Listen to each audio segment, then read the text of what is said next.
रामकृष्ण हरी हे रंकाळा तळ आहे. कोल्हापूरला रंकाळा नावाचं गाव आहे, तिथं रंकाळे तळ आहे. आणि या तळाला जेव्हा मी आलो भेटायला बघायला, तेव्हा मला आमचे शरद पोंक्षे साहेबांची आठवण झाली.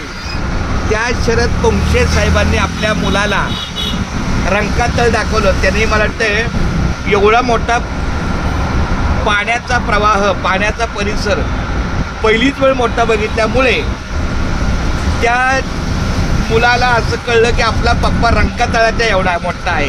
पप्पाचं प्रेम किती आहे, रंकातळाच्या पाण्या एवढं आहे. म्हणजे एवढं मोठं, त्याला पहिली वेळ एवढं मोठं सगळं दिसलं. तर ही आठवण फार छान आहे रंकातळ. आज मी तिथे झालो रंकातळाच्या इथे. क्या बात आहे, कोल्हापूर नगरीमध्ये रंकातळ. खूप धन्यवाद. बघा हा रंकातळ. आता हा व्हिडिओ मी आवर्जून आमचे शरद पोंक्षे साहेब यांना दाखवणार आहे. बघा रंकातळ.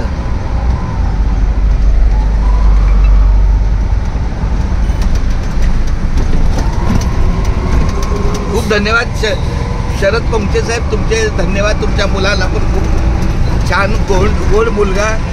माझ्या मुलासारखीच एक आठवण आहे. माझ्या पण मुलाला काही गोष्टी अशा स्मरणात ठेवायला सांगतो आणि तो राहतात सुद्धा. तसा तुमचा मुलगा बोला, पप्पांचं प्रेम किती आहे रंकातळाचे एवढं. क्या बात आहे, गोड नातं. धन्यवाद.